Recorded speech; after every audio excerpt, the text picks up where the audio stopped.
Hello, everyone. Welcome to our program, Meeting Your Basic Needs, Learning About Efforts by CPP, so Cal Poly Pomona and beyond. I'm RLI Panda, the Residence Life Intern for the UHS events team here, and I'll be presenting you on basic needs efforts here on campus.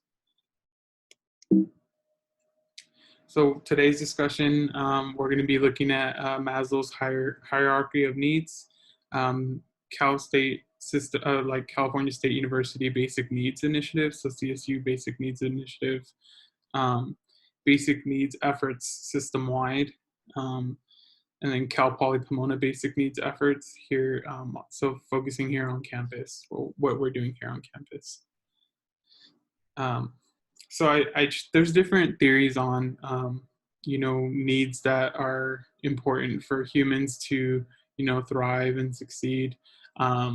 Maslow's is like the most popular. There's a different one by Max Neef that's a little bit more holistic and encompassing. There's not really, Max Neef's isn't a hierarchy. It's just a group of needs that are, all important to a human success, a human's, way to thrive, but Maslow sets it up as a hierarchy, right? And so I wanted to focus on this because this is what the Basic Needs Initiative, especially here on Cal Poly's campus, but CSU system-wide and UC system-wide, and throughout all of California campuses for sure. This is what is like the foundation for the thinking behind providing basic needs for their students, right? So look at the bottom two, is the physiological needs and safety needs. Those are the two biggest needs that are being met through basic needs initiatives.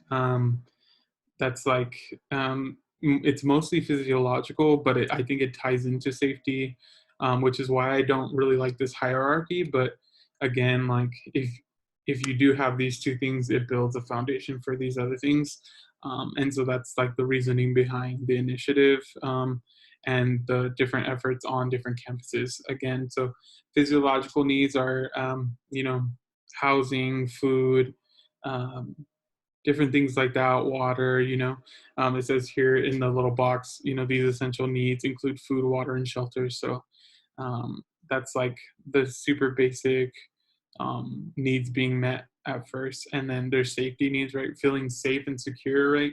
And so that's where it's getting into like a gray area for basic needs initiatives, but I think it does tie into it, especially when it comes to like, sure, you're getting food, but do I have food security? And sure, I have housing, but do I have housing security, right? It's not good enough to have just temporary housing, it's about having some sort of permanence and stability. And it's not good just to have like food for a day or food for a meal, like one free meal. It's about, having some sort of like access to a consistent, source of food and healthy food, right? And so I think that's important to think about, when we're thinking about what basic needs is. And so I think that's a big thing. But again, I think hopefully in the future, this will expand into more of these other different needs, right? Like a sense of belonging, self-esteem, cognitive needs, aesthetic needs, self-actualization, self-transcendence, things like that, right? So a holistic, look at what our needs are, and hopefully, that basic needs conversation will encompass all needs, and it's not just our physical and safety needs, right?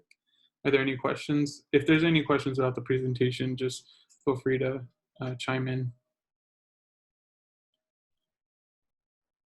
So looking at the CSU Basic Needs Initiative, that's the official title for the efforts being put forward by the CSU system. Again, it's California State University wide, right? So the first thing that happened was like a comprehensive study done, throughout all the CSU campuses. So a research team developed, a form of assessment and then distributed that to the different campuses and tried to get as high of a response rate as possible. I seen that Cal Poly Pomona had a 4% response rate, which isn't very high, but it is still a lot of people, right? If that's, you know, I don't know, maybe like what if there's like 20,000 students, that's like, yeah, I don't know, almost like, I don't even know the math. Anyways, it's a lot of people. But looking at the percentage, right? So if we have a 4% response rate, and that's a lot of people, can you imagine 41% of students CSU wide, like the system wide, are facing food insecurity. So that's a really high number, right? Um, and this research was actually published in 2018. So, and then I believe the research was actually being conducted in 2016. And so it's a fairly recent number, and it might be higher than what the research says, but again, 41%, that's a really high number. I know the nationwide household average is about 12%, around that area, and so it's like drastically higher on college campuses.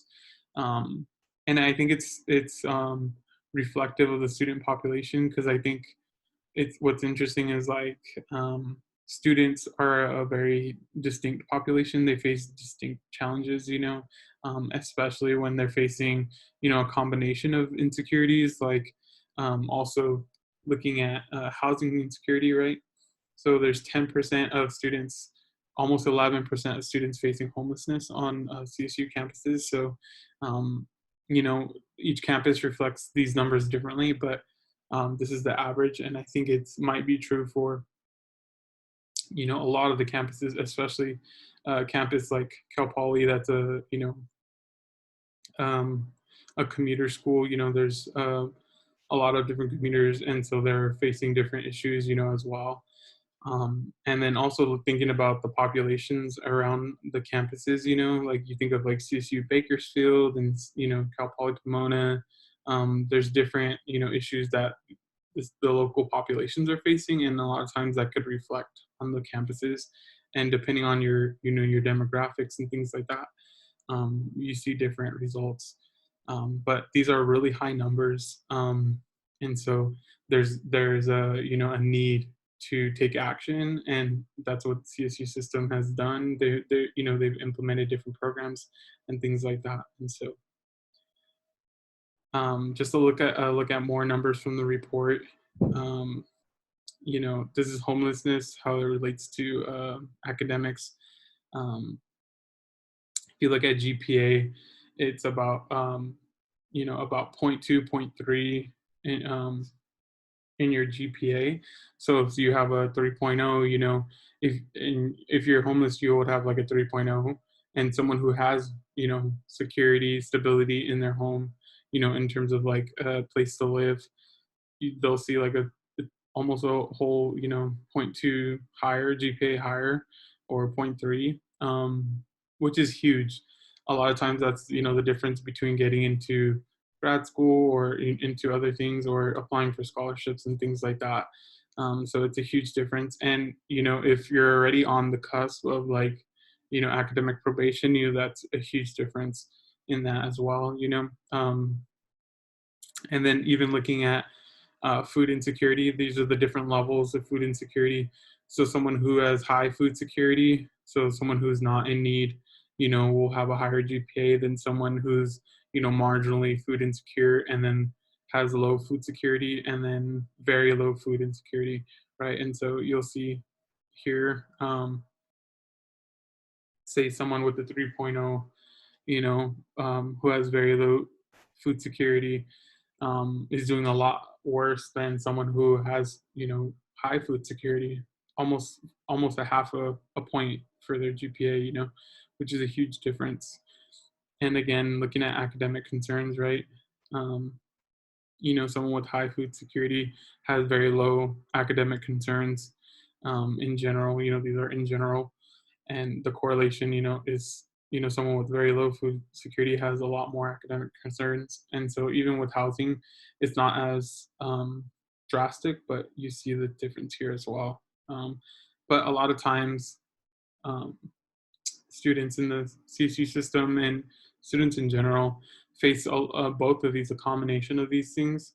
And so it's important to recognize how this can affect students in terms of academics, and how important it is in general, especially if we're having students come to our campuses and like we want them to participate and be immersed and be a part of this campus. We have to make sure that we're focusing on basic needs on campus and basic needs of students, so that they can succeed, so that they can enjoy and experience, the different things that our campuses have to offer. Right. And so what is the CSU system doing, right? So it's interesting to see that how the CSU is funding different campuses. So these are 3 different programs that campuses are able to apply to. So we have the Basic Needs Partnership request for proposals. They have like a bill that's funding the CalSeat system. And so campuses can apply to um, access some of this funding, and it's interesting because campuses aren't automatically disperse funding for basic needs. It's you have to apply for it. But the interesting part is that according to your situation, right, according to your demographics, according to the research, according to the need of each campus, will that's how much funding will be distributed and allocated. So I think that's a different experience in some systems, especially the UC system. Um, the UC system does something different. They just automatically distribute a set amount, an equal amount, not an equitable amount. Each campus gets exactly the same amount, and so it's up to the campus to raise funds otherwise. And then there's also a college-focused rapid rehousing program that the CSU is funding. Um, Not all campuses are able to get this funding, though. Again, it says 6 to 8 campuses, so that's kind of difficult to, I think it's based on need again. So if, your campus isn't facing as much housing insecurity, you probably won't get that. But, and again, there's 23 campuses in CalState system, so that's a, very competitive program funding, which is a problem, I think, which needs to be addressed, system wide. But again, that's for future planning and organizing. And then there's also a mental health partnership, which allows funding for supporting for mental health services. Again, in the report, it did point out like how food insecurity and housing insecurity affects mental health, and how there is a correlation to that. And I think some of those things are kind of obvious, right, for some of us. When you're worried about food, when you're worried about where you're going to live, some of these things, those are added stressors, to our lives. And so, especially as students, when we have the demand for, deadlines, there's like deadlines and different things that we have to do, reading and homework assignments and projects and things like that, and then on top of that, they want to experience, the social life, the social aspect of, the college experience. There's a lot of demand on our mental health sometimes. And so campus can apply to expand their mental health services on campus. Yeah, and so that's kind of what the funding that's available for basic needs efforts on campuses. And again, it does require campuses to apply. So if campuses are not,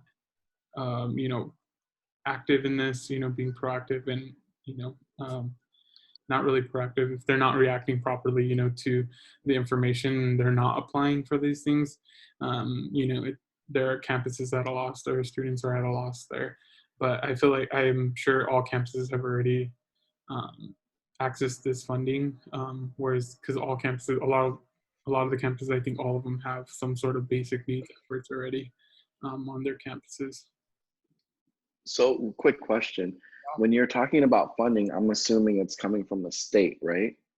Yes. When they apply for funding, they're basically going to the state of California saying, "Hey, we need money for this." No, actually, what's happening is the state is funding the CSU system already. So the CSU system is one college, right? And so we just have different campuses. And so Okay. already awarded the CSU system with so much funding, right? Right. To fulfill basic needs efforts. And so what the campuses, each campus has to do is apply to receive some of that funding. And so again, it's based on needs. So like it's more, you'll get more allocated if you have more need, right? I guess like when I think about that, my only concern is, how many students that are going through homelessness or lack of food or both are, you know, that's a tough thing to admit, right? To share with your counselor or whomever, your administration, like, hey, I'm struggling. So the numbers are probably not, where they should be because so many people are ashamed or to share the truth. So it's just interesting. Like, probably, I don't know if you're going to share that later, but creating safety for a safe space for these students to feel like they can share it and not be kind of made an example, or like if they have scholarships in place that they can apply for. Because I mean, what you just shared right now, it's if they're getting a 3.0 or if they're getting a 3.3, they're probably, if they have housing and food, they could probably have a 4.0 or a 3.8. And that's a game changer. And it almost seems like the system in general is, if you get to that point, it's still not set up for you to win. Like, you got to be so good. You know what I mean? And obviously we see this with minorities and different but yeah, so it's just interesting. No, Anyhow, yeah, sorry, go ahead. that's a big part of the conversation, right? I was involved in basic needs on in my undergrad at UC Riverside, and um, a lot of the conversation was, okay, so we have these numbers here, and they're supposedly, the most accurate numbers, but they're an average, right, for all of campuses, right? And it was interesting in the UC study was that Merced, UCR, and UC Santa Cruz had the like highest rates of food insecurity and housing insecurity. I believe UCR was number one in food insecurity and number two in housing insecurity, and then Santa Cruz, I think, it had the highest housing insecurity, and then Merced had the like second highest in food insecurity. And so like again, like the average isn't reflecting the true, numbers, right? Because a lot of folks don't want to come forward, or you're not getting the right populations, to reflect these numbers. And so again, like if you sent me a survey, right, and I was homeless, like I'm probably not going to fill it out because it's a waste of time, a lot of times Right, like that, right? Or I don't want to admit that I am, because it's embarrassing, right. there's a lot of stigma towards that.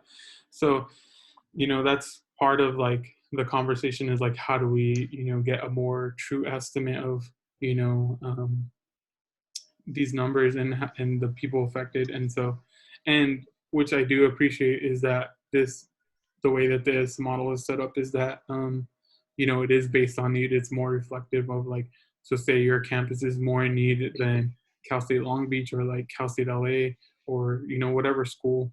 um, you would get more funding. And so I think that's a good thing. But again, like if your numbers don't reflect that, you can't, how do you prove it? How do you help those students, when they don't come forward? But it's just a lot to take in and try to, you know, like I, compensate for that. I mean, it almost is like, even for applying for grad school, they should make a part of it like, did you ever at one time of your undergraduate career like experience homelessness? Because Mhm. you have to take that into account. Like, you can't like a person that is, and I've seen like things about this on like 60 Minutes and stuff, where they're living out of their car Mhm. and they're still cranking out like a 3.5. Like, that person has resilience like nobody's business. So if anyone deserves to be in graduate school, it's that person, because they're not going to quit. Like, like the movie Pursuit of Happiness. Yeah. Like, he was just like, it didn't matter, and he had a kid. And those are the type of individuals that you want in graduate school or in leading companies, because they're going to exercise empathy too to others, Mhm. because they've experienced that low of low and still prevailed. Now, Mm. opposed to someone that, like, as I'm listening to you talk, it's like, if a kid is in high school and they've got every luxury at their fingertips, they're supposed to succeed. Like, Mhm. if they don't, that's a problem. But Mhm. then you look at someone that's, from the projects in, I don't know, Harlem or Watts, and they're able to crank out a 3.8, and they have like abuse in their home, and Mhm. that you have to be able to create questionnaires or things where they feel like they can share this information and not be reprimanded for it, or and rewarded for it. And so the numbers can be more accurate, but also you can have like them have a real shot, because it's such an uphill battle just listening to this. Yeah. Like, wow, if they're in middle school and they're kids that they only get one meal a day, and that's when they go to school, Mhm. so what does their summer look like? Yeah. Right. So it's just, and when kids are able to prevail or even be average in those kind of scenarios, you have to really look and see, like, oh, this is an outstanding person. They Mhm. just need a better, let's see what they can do with a better setup. Yeah. Yeah. So No, definitely. And I think again that comes to, for me, from my experience, it comes to the campus level too, like how are you creating a culture, of, support and care, and empathy rather than a culture of like production and just, you know, what like the typical success looks like, right? So, we have to create that space for people to want to share, to want to, access these things, to want to do these things, and be a part of these movements and things like that. And so it does take a lot, and it's really important that these conversations do continue and these cultures are built on campuses so that again, people are able to access these needs, these different programs and different resources, so that they can get these things taken care of. And again, like you'll see a jump, a difference in these people's lives, and so that's a big thing, you know. And so um, here on Cal Poly's campus, it's called Broncos Care Basic Needs Program, right? Um, so these are the different services that they offer, the four major services that they offer. So they have a CalFresh program, right? And so they have CalFresh outreach ambassadors that help students access CalFresh. They help them walk through the application and apply on your behalf and check up on you and, help make sure, to assist you in any way to prepare to for the interview that they do and and any documentation they need to prove that you're eligible for CalFresh, right? And so that's accessing, if for those who don't know what CalFresh is, it's like a food assistance program, to you'll receive, resources to purchase food from different stores and different things like that. And I know our campus is actually has some places that accept CalFresh to purchase food. And so that's a big thing. And then another one is emergency housing. I know they do have temporary housing available for folks to access, and I know that there's different things that they can access, whether it be through the campus or through like the city or the county, different things like that. And that's something that people can go to the Bronco Care office for, and access hopefully. And then we have the Poly Pantry, which is a emergency food resource on campus. It's it's a pantry, of you know they have different foods available depending on, the day, and depending on, what they're able to purchase and distribute to students. But students in need can go to this pantry on campus, which is in our Broncos Student Center, um, and access this, and walk away with food for either the day or for the week, different things like that. And I know a lot of pantries are usually stocked with foods that last a while, like canned foods, pastas, different things like that. And so I know there's a huge effort and from different pantries to focus on getting more organic food and more, fresh produce, different things like that on campuses. And so there's different partnerships that flourish. I know at UCR, um, my access, or like my entry point for into basic needs was working in our community garden. We had different row crops there. We would grow lettuce, kale, peppers, tomatoes, different things like that. And so when we would harvest, we would take it directly to the pantry and distribute it to our students for free. And that was funded through different programs on campus, but part of it was basic needs funding. And so like it would pay for different positions, equipment, things like that. And so that's how our pantry was able to distribute fresh produce, every time they were open during their hours. We were giving out, bundles of kale, bundles of lettuce, different things like that. And so that was a good thing to see. I'm not sure if that happens here on campus, but I know that there are conversations happening to bolster that and to provide that resource for students. Um, I think there's a partnership that could potentially happen between the pantry and the Lyle Center here on campus. The Lyle Center has some space that they dedicate towards regenerative agriculture, and so that's something that could be coming in the future as well. And then the last resource that they're um, focused on at the Bronco Care office is emergency grants. So these emergency grants are, small grants to provide students funding beyond financial aid and scholarships. This is in addition to that. And so, students in crisis or, in need can apply for this and receive it quickly, within a few days. I know I think they go up to like $500. So that's something that's a good resource on campus. This is the team for our Bronco Cares office. Judy Crawford is our care service coordinator, so she's in charge of our Bronco Cares program here on campus, like the direct go-to person who's basically knows everything from all those different programs, right? And then we have Alyssa Christensen, who's the poly pantry coordinator. So they're in charge of the operations and purchasing, different things like that, distribution in our poly pantry.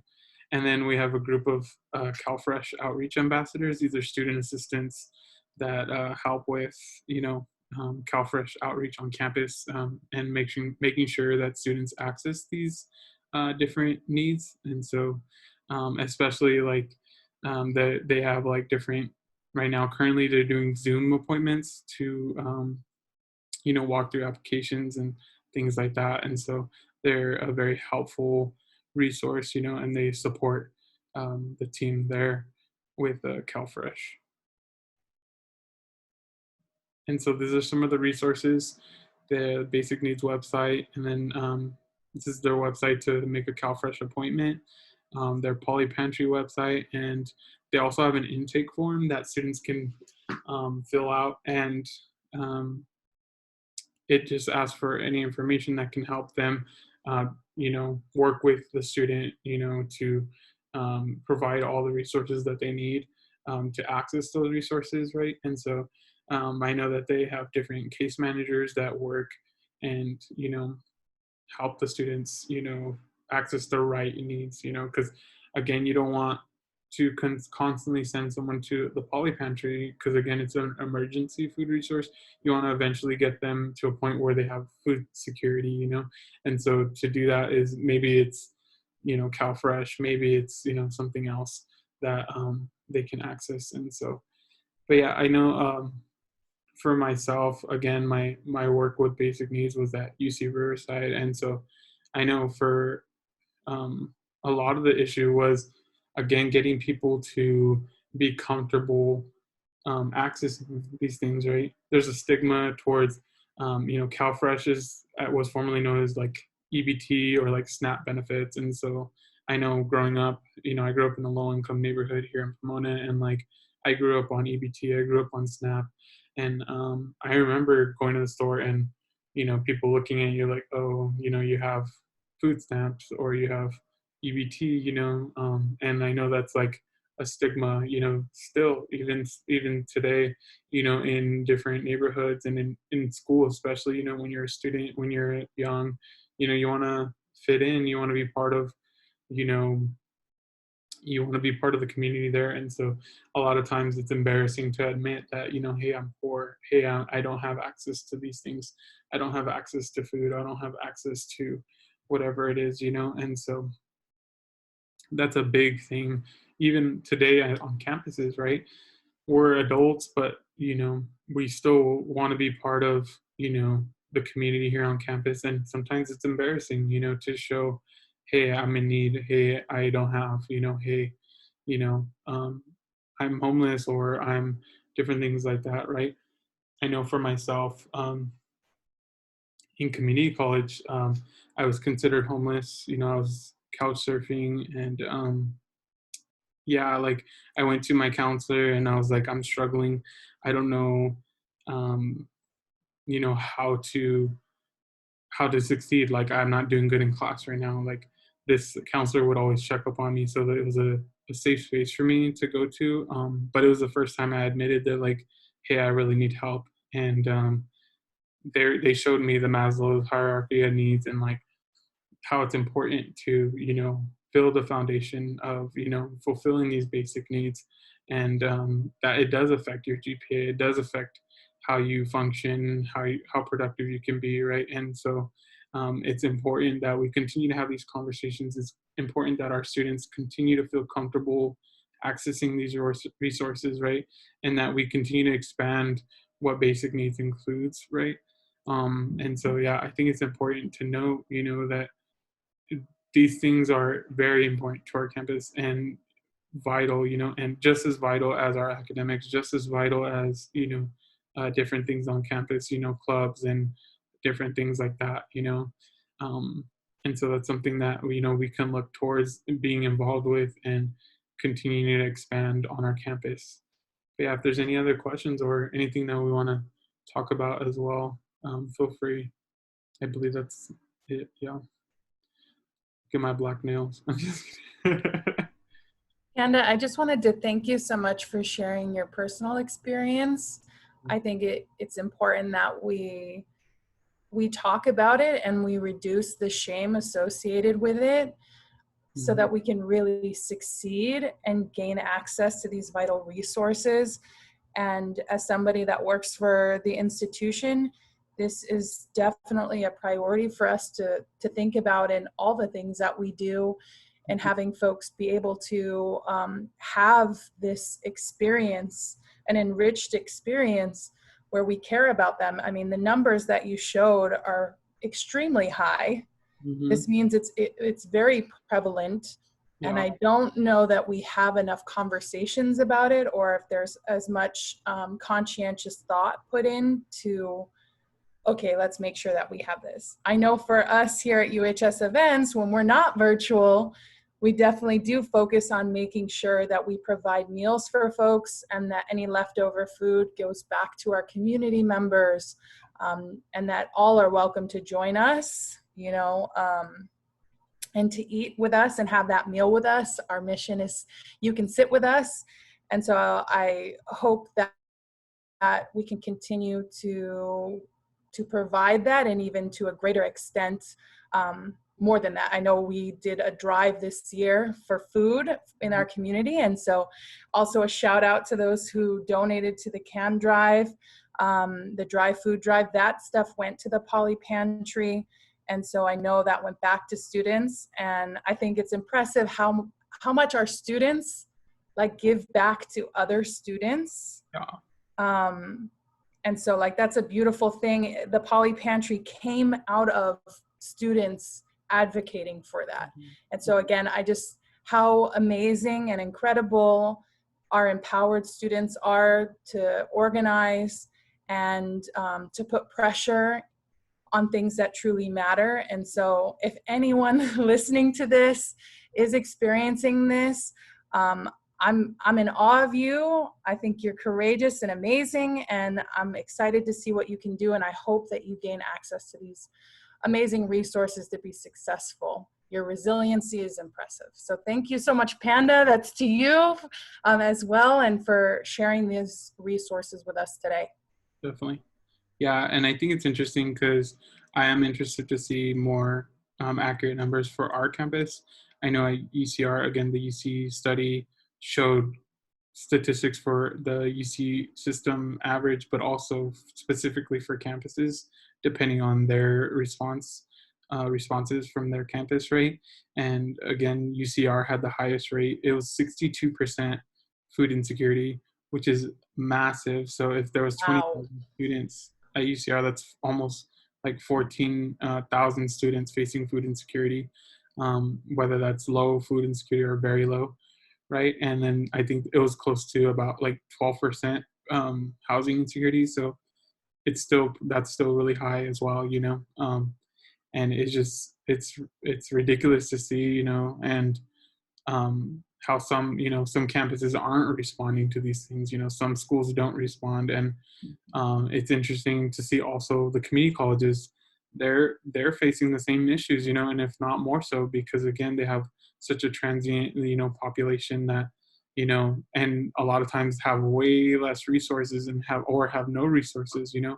I know there's some campuses that have no idea what basic needs looks like, you know, for their students, and so don't even have like student centers at all, you know. And so it's a conversation that needs to happen in every level, you know, not just, you know, the UC level or the CSU level, but, you know, community college, and then getting into elementary, middle school, high school level, right?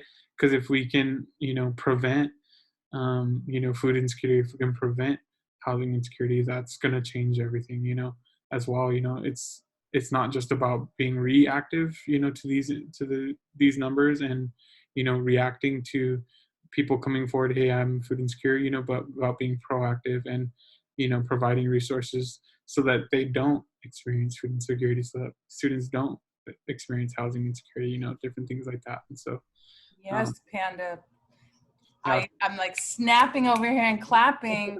But I mean, even studies show we do have about 60% first generation college students here. Those are folks whose parents did not go to college and therefore aren't necessarily a resource for them on how to navigate higher education. Mm-hmm. And studies show that like if you plan for those students, everybody benefits. Exactly. You know, and then it doesn't have to be from a lack mentality of, oh, here's this, like let's try and stretch for this group. It's we could all benefit if we had that mindset of looking at the benefit for all. Like, you know, our most insecure or vulnerable populations, if we programmed and planned for them, like we would all thrive. Exactly. Yeah, and I think that's like the interesting part is that the focus always in basic needs is like who doesn't have, and it's like, well, let's make sure everyone has, right? You know, there's people who already have, so like let's make sure everyone is in the same level, you know. That's really what it's about, not really, you know, let's only focus on those who don't know. It's like let's make sure those people who do have continue to have, you know, that it's not taking away resources from those folks. It's about providing resources for everyone, right? And so I think that's the great part of the conversation, you know. And I think another thing too, like going back to what Quasi brought up about, you know, like how do people feel comfortable talking about these things? I think another thing too that, I was just remembering, when I first started having these conversations at UCR, I didn't even know that this term food security was a thing.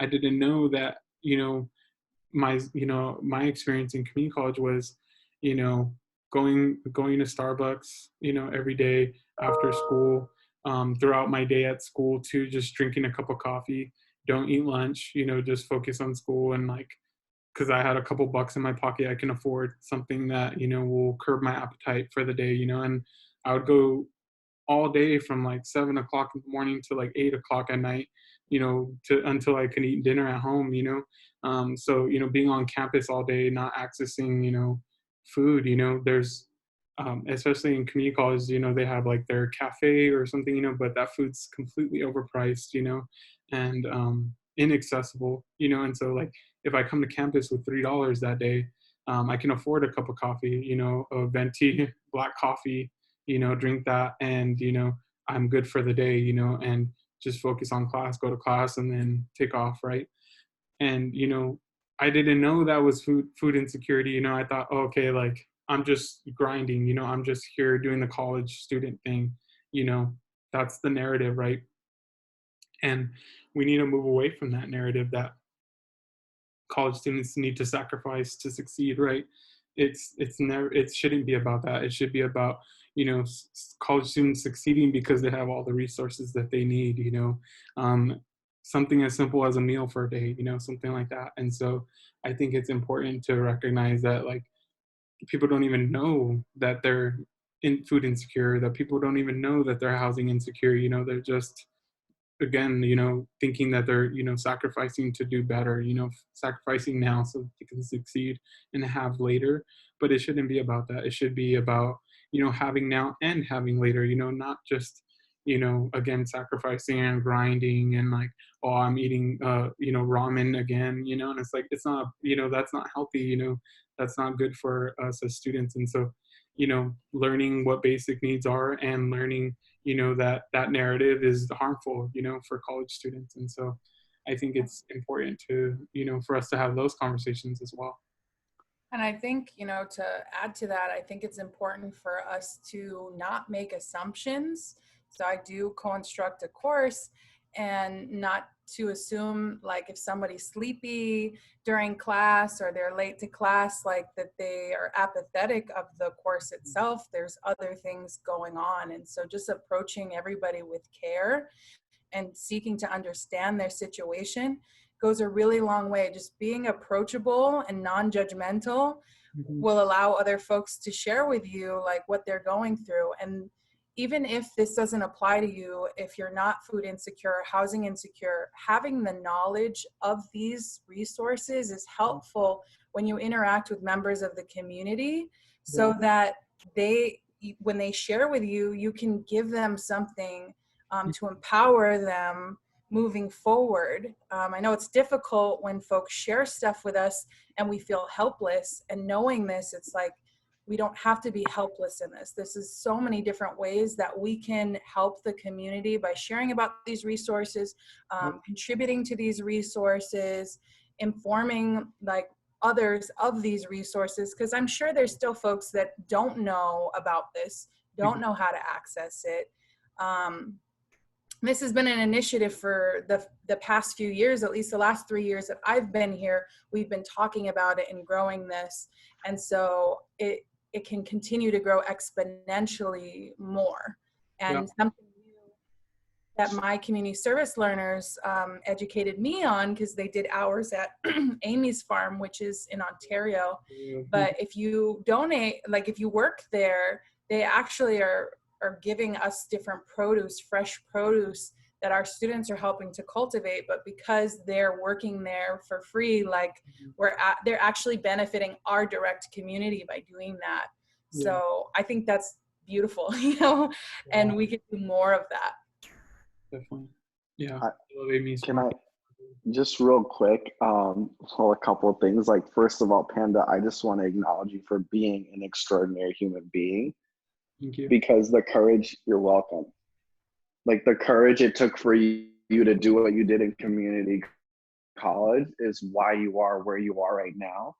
Mhm. And even just being on all these different programs, like I'm really present to like how impactful like the mindful Mondays are, right? Like, because you're learning how to access like what we did on Monday yesterday, like happiness, like what's going to make me happy. And a lot of times it's just speaking your truth and Mhm. having things like courage. And we're talking about empathy.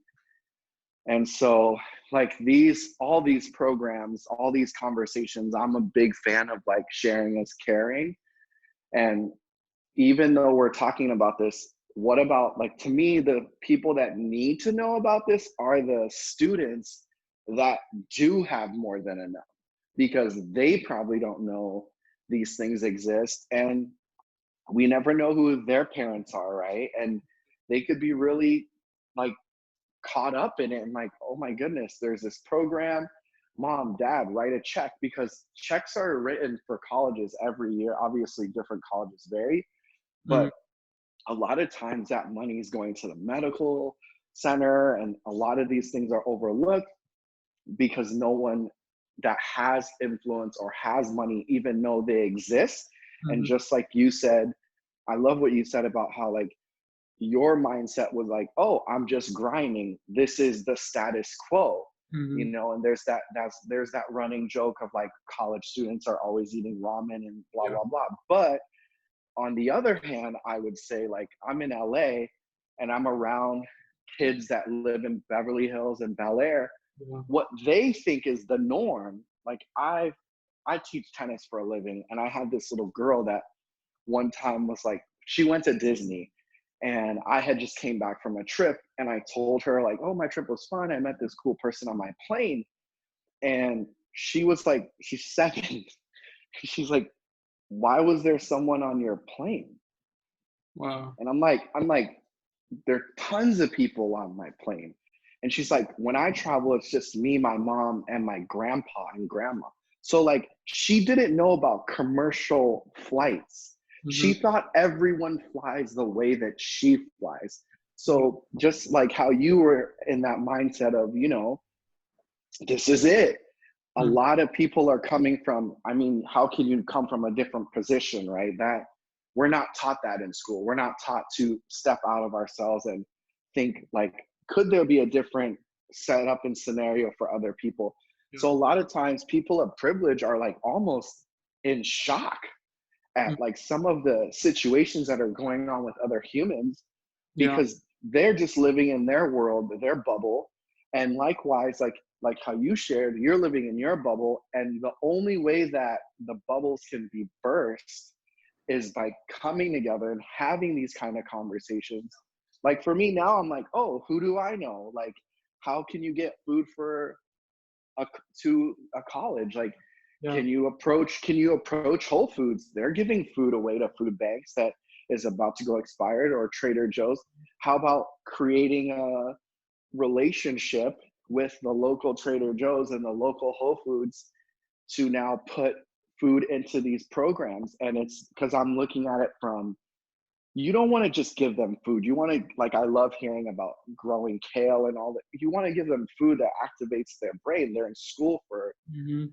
you know, like they want to have that. So it's just popping the bubbles, and the bubbles only pop with like what you just shared, your vulnerability right now, and sharing that you didn't have to, but it makes such a difference because it makes it more tangible and real when it's like, oh, I know Panda.